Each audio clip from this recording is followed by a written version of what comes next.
नमस्कार।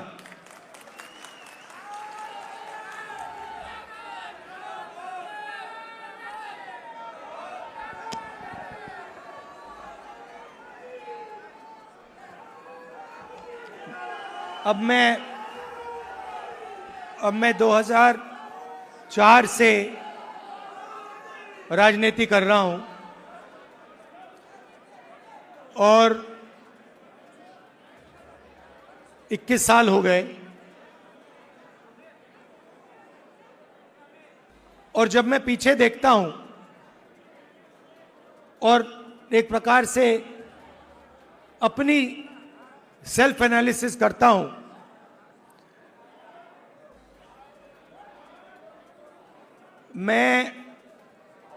मैंने कहां सही काम किया और कहां कमी रही, तो 2-3 बड़ी इश्यूज दिखती हैं मुझे। जमीन अधिग्रहण बिल किया, मनरेगा किया, भोजन का अधिकार किया, ट्राइबल बिल, न्यामगिरी की लड़ाई लड़ी। अगर मैं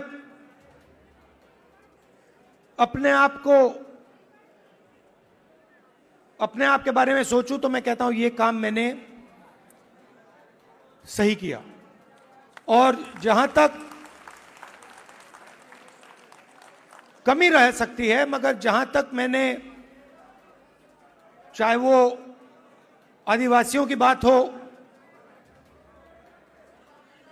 दलितों की बात हो, माइनॉरिटीज की बात हो, वहां पे मुझे लगता है कि मुझे अच्छे नंबर मिलने चाहिए। महिलाओं के इश्यूज पर मुझे सही नंबर मिलने चाहिए। मगर अगर मैं थोड़ा पीछे को देखता हूं तो मुझे एक बात बिल्कुल क्लियर दिखती है कि एक चीज में मेरी कमी रही थी। भैया बोलने दो, ब्रदर, बोलने दो, आप बाद में बोलना। तो एक चीज में कांग्रेस पार्टी में और मेरे अंदर भी एक चीज मैंने मिस कर दी, एक गलती मैंने की। क्या थी? जो ओबीसी वर्ग है उसका जिस प्रकार से मुझे प्रोटेक्शन करना था, मैंने नहीं किया।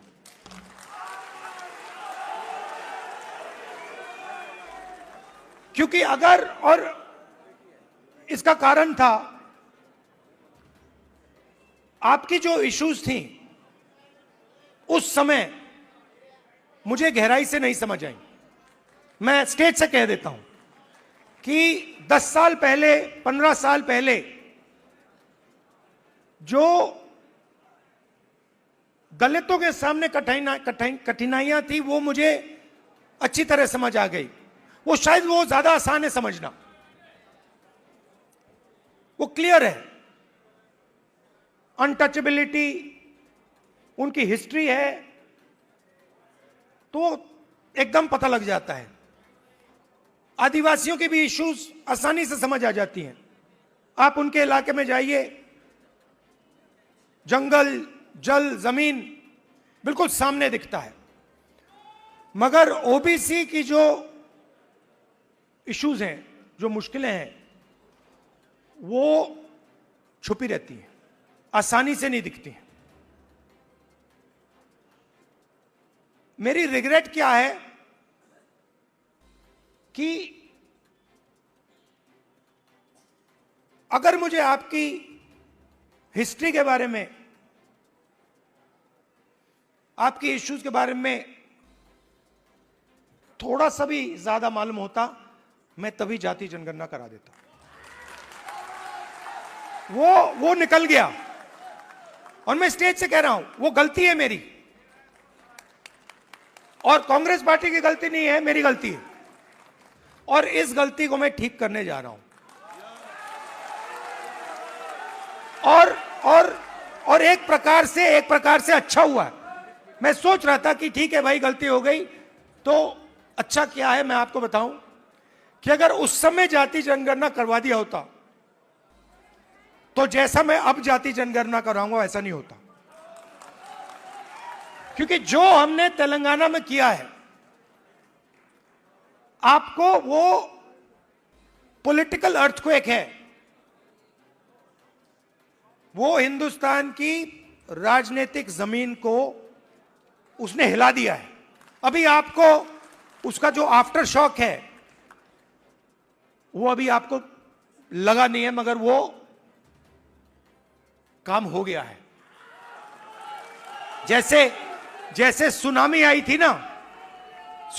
थी ना, मगर जो सुनामी, जिस अर्थक्वेक ने सुनामी बनाई, वो तो आपने देखा भी नहीं, वो समुद्र के नीचे था, है ना।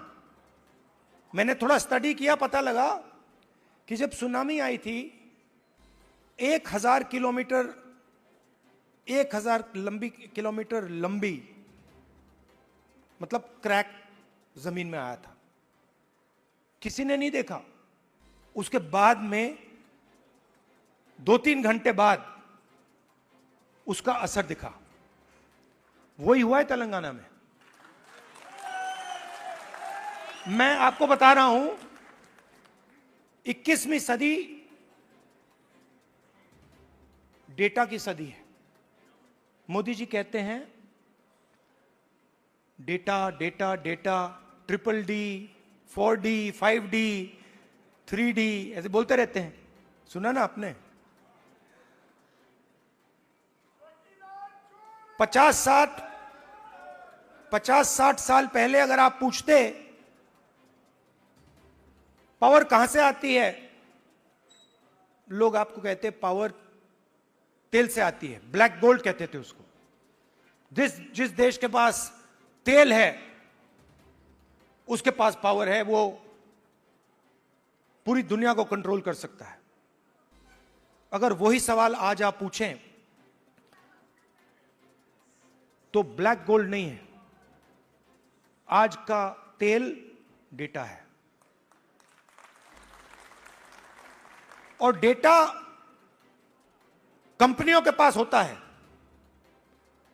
आप रिलायंस के पास जाइए, अमेज़न के पास जाइए, वो आपको डेटा दिखा देंगे। किसी भी अस्पताल में चले जाइए, आपको वो डेटा दिखा देंगे।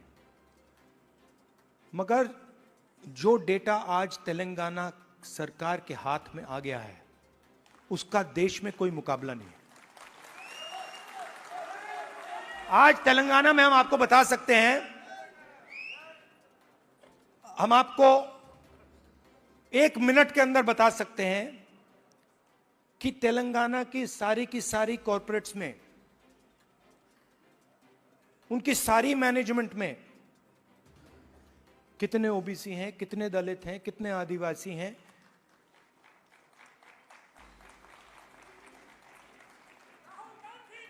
हम आपको बता सकते हैं, मैं आपको बता सकता हूं कि अगर आप तेलंगाना में कॉरपोरेट्स के अंदर यह सवाल पूछें, कितने ओबीसी हैं, मैनेजमेंट में कितने हैं, ओबीसी मालिक कितने हैं, दलित मालिक कितने हैं, लाखों करोड़ रुपए की सैलरी मिलती है उनको। आपने मीडिया में सुना होगा 2 करोड़ का पैकेज, 3 करोड़ का पैकेज, 5 करोड़ का पैकेज, सुना ना आपने। यह आप सवाल पूछ सकते हैं, तेलंगाना में ओबीसी को कितने पैकेज मिले?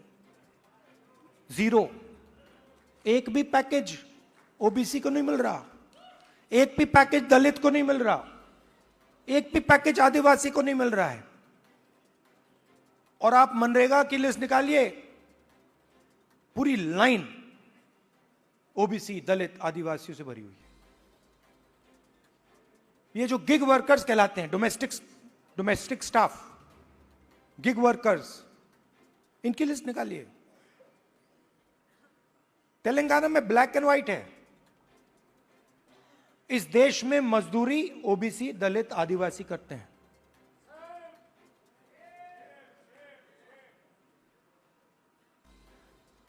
बघेल जी ने बहुत अच्छी बात बोली, उत्पादक शक्ति। मतलब देश को चलाता कौन है? देश को, उसकी, किसी भी देश को उसकी उत्पादक शक्ति चलाती है।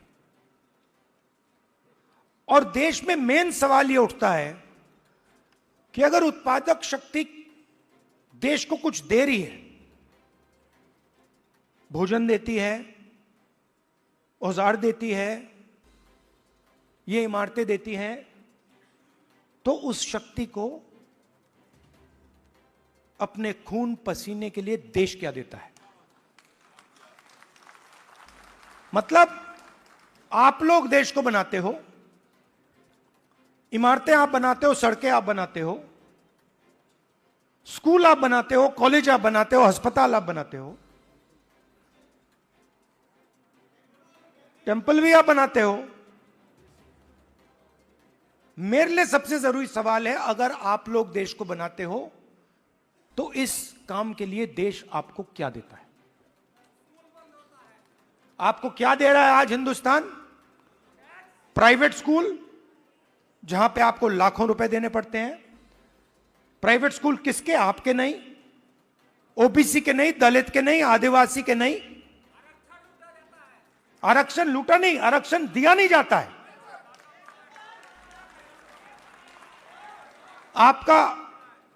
आपके जो ऑफिसर्स हैं आइडियलिज्म के साथ अंदर आते हैं, भर्ती होती है,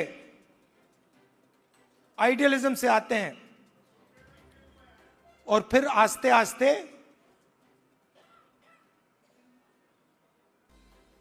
कट दिया जाते हैं।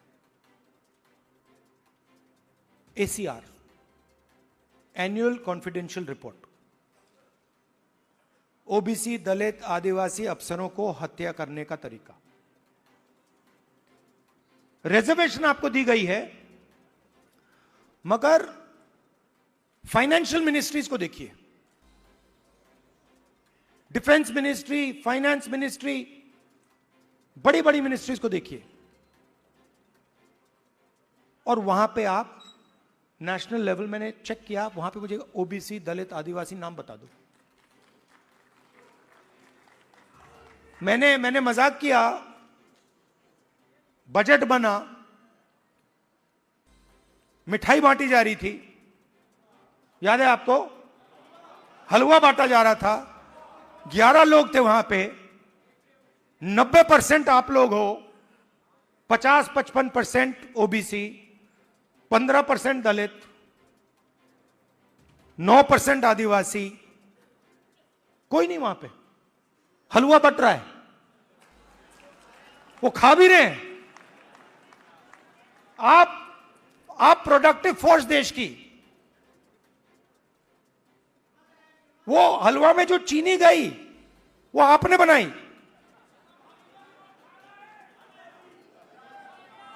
वो सब आप कर रहे हो। हलवा आप बना रहे हो और खा हो रहे हैं। तो अब मैं ये नहीं कह रहा हूं कि उनको हलवा नहीं खाना चाहिए, उनको भी खाना चाहिए, मगर भैया आपको भी थोड़ा मिलना चाहिए ना।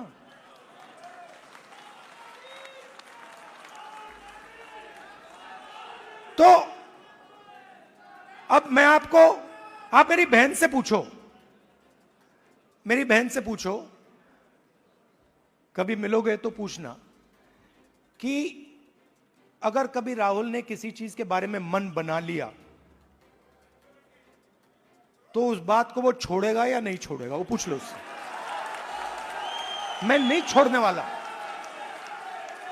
और मैं सिर्फ जाति जनगणना की बात नहीं कर रहा हूं। देखो, आप ये मत सोचो कि मैं जाति जनगणना की बात कर रहा हूं। जाति जनगणना तो पहला कदम है। मैं जो आप कि जो बघेल जी ने उत्पादक शक्ति की बात की, मेरा लक्ष्य है कि उस उत्पादक शक्ति को हिंदुस्तान में रिस्पेक्ट और हिस्सेदारी मिले।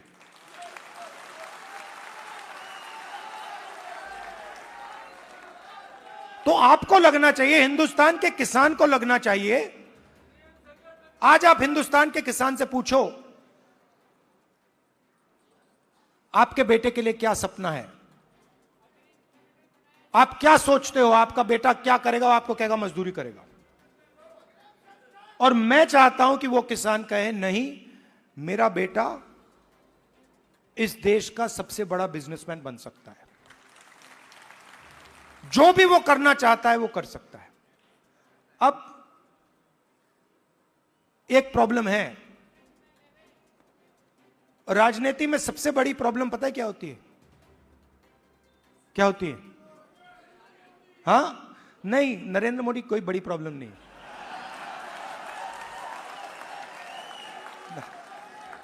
वो नहीं,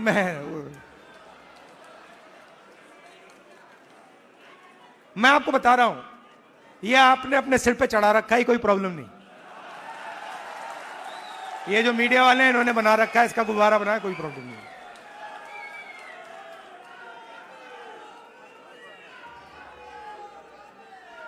अब पहले तो मैं मिला नहीं था, अब 2-3 बार मैं मिल भी लिया हूं, बात समझ गया हूं मैं, कुछ नहीं उसमें।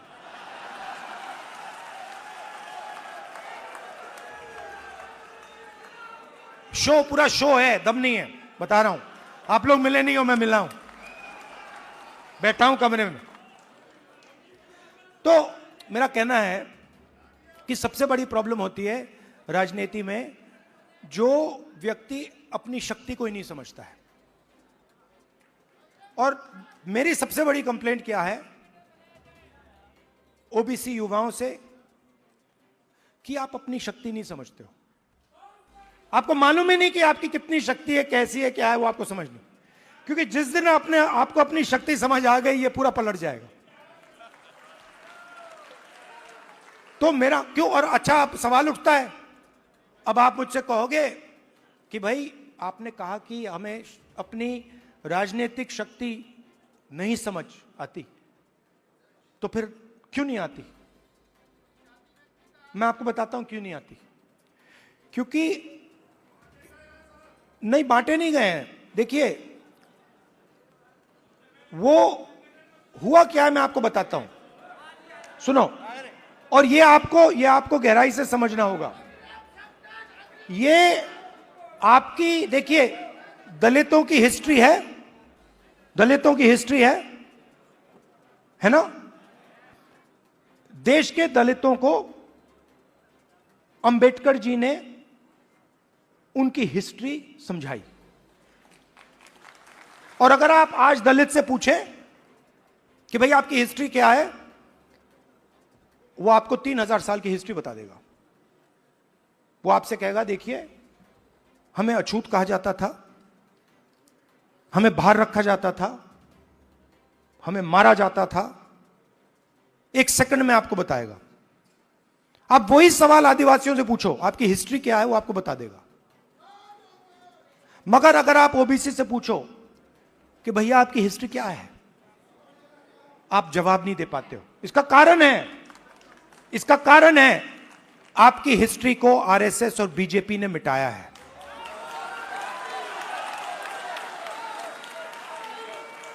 आपकी हिस्ट्री को, जो देश की उत्पादक शक्ति की हिस्ट्री है, उसको आरएसएस और बीजेपी ने मिलकर मिटाने का काम किया है।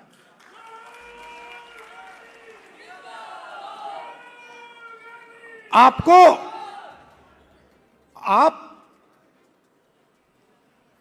स्कूल पढ़े हो ना हिंदुस्तान में? स्कूल पढ़े ना? आप मुझे बताओ, आपने स्कूल में हिस्ट्री की तो किताब पढ़ी होगी, उसमें ओबीसी की हिस्ट्री कौन सी थी, कहां थी? उसमें कहीं लिखा था ओबीसी की हिस्ट्री के बारे में? कुछ लिखा था? मैंने तो नहीं पढ़ा। आज जब मैं बात को समझ रहा हूं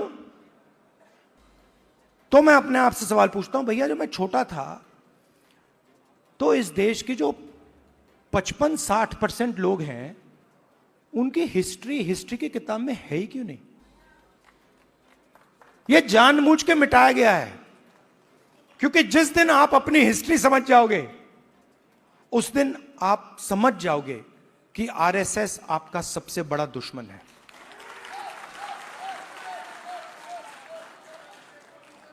और आरएसएस ने आप पर आक्रमण किया है, और यह कोई नई बात नहीं है, यह हजारों साल से आक्रमण कर रहे हैं आप पे, मनुवादी वही। और यह हर लेवल पे होता है, हर लेवल पे होता है। ये एजुकेशन में होता है,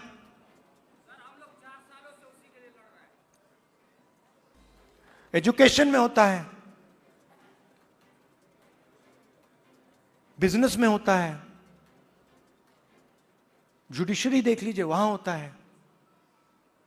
सब जगह आपके खिलाफ डिस्क्रिमिनेशन हो रहा है। मोदी जी कहते हैं हिंदू इंडिया, हिंदू इंडिया कहते हैं। 50% हिंदू तो आप हो। अगर हिंदू इंडिया है और 50% आप हो, तो मीडिया में आपका एक आदमी क्यों नहीं है? कॉर्पोरेट इंडिया में आपका एक आदमी क्यों नहीं है? औरत क्यों नहीं है? मीडिया के एंकर्स की लिस्ट निकालो, ओबीसी नाम दिखा दो मुझे, कहां है? बड़े बड़े पत्रकारों के नाम निकालो, ओबीसी कहां है? कौन है वहां पे? अदानी ओबीसी है क्या? आपकी पूरी की पूरी जमीन उसको दी जा रही है, पूरी की पूरी आपकी जमीन। ओबीसी, दलित, आदिवासियों की जमीन छीन छीन कर अदानी को दी जा रही है, अंबानी को दी जा रही है, टाटा को दी जा रही है, इन लोगों को दी जा रही है। इनके सिस्टम में कोई ओबीसी है ही नहीं, दलित है ही नहीं, आदिवासी है ही नहीं। तो इसलिए हमने कहा है सबसे पहले जहां भी हमारी सरकार होगी वहां जाति जनगणना होगा, एक्सरे होगा, एमआरआई होगा। हमें पता लगाना है ओबीसी कितने हैं, कहां हैं, क्या करते हैं, कितनी भागीदारी है, कितना पैसा है, यह हम सब जानना चाहते हैं। दूसरी बात, जैसे ही जाति जनगणना होता है वैसे ही 50% की दीवार वहीं टूट जाती है। तेलंगाना के चीफ मिनिस्टर ने जाति जनगणना के होने के एकदम बाद अपने आप 50% की दीवार तोड़ दी, और उन्होंने कहा कि भाई, मैंने उनसे पूछा, उन्होंने कहा राहुल जी जब मैंने ये देखा, मेरे सामने कोई ऑप्शन ही नहीं है, मुझे ये करना पड़ा क्योंकि मुझे अन्याय दिखा। कल भाषण में उन्होंने बोला, तो पहला काम जाति जनगणना जहां भी हमारी सरकार होगी, 50% की दीवार जहां भी हमारी सरकार होगी, और दूसरा काम नेशनल लेवल पे, ये दोनों काम।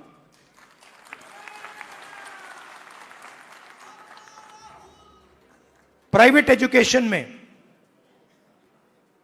तेलंगाना में बड़ी इंटरेस्टिंग बात आई। तेलंगाना में यह पता लगा कि अगर किसी व्यक्ति के पास शिक्षा है तो वो तेजी से आगे बढ़ता है। Education is critical to progress. और तेलंगाना में दूसरी बात पता लगी कि अगर आपके पास शिक्षा है और अगर आपके पास अंग्रेजी भी है तो डबल बैरल प्रोग्रेस होती है। बीजेपी के नेता कहते हैं अंग्रेजी को हम हिंदुस्तान से मिटा देंगे। नहीं, मगर आप उनसे एक बात पूछिए, आप अंग्रेजी मिटाना चाहते हो, मगर आपके बच्चे कहां पढ़ते हैं? आपके बच्चे क्या हिंदी मीडियम में पढ़ते हैं या इंग्लिश मीडियम में पढ़ते हैं? आपके बच्चे क्या लंदन में पढ़ते हैं, अमेरिका में पढ़ते हैं, वहां क्या हिंदी में पढ़ते हैं वो?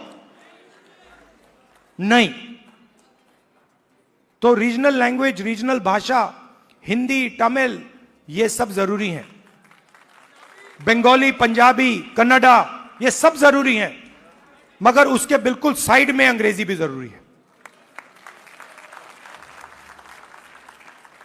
इसीलिए हमारा तीसरा मुद्दा, reservation in private education institutions, मतलब प्राइवेट एजुकेशन सिस्टम में दलितों को, आदिवासियों को, पिछड़ों को रिजर्वेशन। तो ये एक प्रकार से ओबीसी वर्ग के लिए एक पैकेज है। एक कमी रही है जिसको थोड़ा सा आज हमने डेंट मारा है। देखिए, ये जो कांग्रेस पार्टी है ना, ये आपकी भी पार्टी है, हमारी ही है, तो इसकी लगाम आपको पकड़नी पड़ेगी। हमारे सीनियर लीडर बैठे हैं, सिद्धरामैया जी बैठे हैं, चीफ मिनिस्टर हैं, बघेल जी हैं, गेहलोत जी हैं, पायलट जी हैं, नारायण स्वामी जी हैं। ये आइकॉन्स हैं आपके, ये आइकॉन्स हैं, मगर हमें ऐसे और आइकॉन्स चाहिए। इन 3-4 लोगों से नहीं होगा काम। हमें 40-50 ऐसे लोग चाहिए जो हम मतलब पूरे दम से ओबीसी विजन को आगे बढ़ाएं। और आखिरी बात, आप राहुल गांधी बोलते रहते हो, मगर राहुल गांधी, आपकी शक्ति के बिना राहुल गांधी कुछ नहीं है।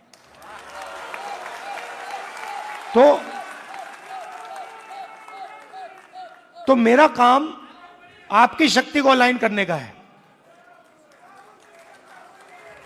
और देश के मैं ओबीसी वर्ग से, युवाओं से कहना चाहता हूं, जो मैंने शुरुआत में कहा, मैं अपनी साइड से कह सकता हूं, कांग्रेस पार्टी के साइड से नहीं कह सकता हूं। मैं अपने साइड से कहना चाहता हूं कि जिस प्रकार से मैंने ओबीसी वर्ग के लिए काम करना चाहिए था, पहले मैंने नहीं किया, अब मैं डबल स्पीड से वो काम करने जा रहा हूं। आप सबका बहुत बहुत धन्यवाद। नमस्कार, जय हिंद। ABL 24 न्यूज, सच दिखेगा। ABL 24 न्यूज को सब्सक्राइब करें, ताजा खबरों के लिए बेल आइकन को दबाएं।